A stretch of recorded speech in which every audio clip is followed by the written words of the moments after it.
Je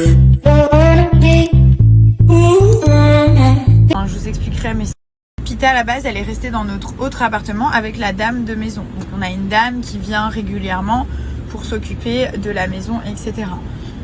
Donc voilà, tout allait bien et je reçois un message d'une fille adorable d'ailleurs. Je vais pas mettre son profil parce que je pense qu'elle a pas envie d'être embêtée. Et elle commence à m'envoyer Hello, j'ai trouvé un chien. Je dis comment ça, un chien?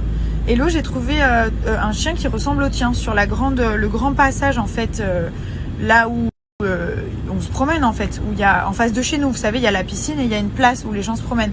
D'ailleurs, c'est pour ça que j'aimais pas forcément trop cet appartement, parce que quand tu te mets dans ta piscine, t'as plein de gens qui passent devant chez toi et qui te regardent te baigner. Bref. Du coup, je dis ah bon, envoie-moi une photo. Elle m'envoie une photo, c'est la photo de Pita. Je commence à paniquer, etc. Elle me fait oui, je l'ai trouvé sur le petit chemin. Là, je commence à péter un plomb, donc j'appelle ma dame de maison, je dis bonjour, est-ce que Pita est avec vous? Elle me dit oui, Pita est là. Je dis envoyez-moi une photo. Elle me dit ah non, je suis sortie, etc. Et là, je commence à m'énerver. Je dis écoutez, arrêtez de me prendre pour une débile. Il y a une personne, c'est une personne qui me suivait sur les réseaux sociaux, donc qui me suivait sur Instagram, qui m'a envoyé un message Instagram. Et heureusement, j'ai ouvert, je sais pas pourquoi, c'est trop bizarre l'instinct, j'ai ouvert ce message. Et elle me dit je vous avoue, j'ai perdu Pita depuis ce matin.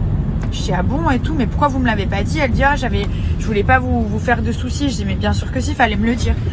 Donc en fait, ce que j'ai fait, comme je ne lui ai plus fait confiance, j'ai dit à mon assistante, j'ai une autre assistante qui travaille ici pour moi, qui s'appelle Anaïs.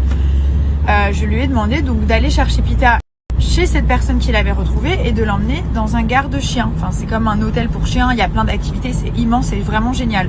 Mais là, cette fois-ci, je me suis dit peut-être qu'elle serait mieux de rester à la maison. Je me suis dit, au moins, je suis pas là, elle reste à la maison, elle est dans son environnement. En plus, la dame de maison, comme ça, elle peut la sortir de temps en temps. Elles sont tranquilles, toutes les deux. Enfin, tout le monde était content, en fait. Et là, pas du tout. Donc voilà, je ne lui ai plus fait confiance parce qu'en fait, je sais pas pourquoi, elle avait ouvert une porte. Et Pita était partie. Et elle était partie depuis ce matin. Elle me l'avait pas dit. Et moi, je l'ai su. Il était, je crois, 18h. Donc bon, quand même. Enfin, elle aurait pu m'alerter. J'aurais pu essayer de trouver des solutions avec elle. Bref, c'est pas grave. Je me suis pas énervée. Et du coup, j'ai mis Pita dans le Pets Hotel. Enfin, dans le garde-chien. Et du coup, on l'a récupéré ce matin. Voilà, pour la petite histoire.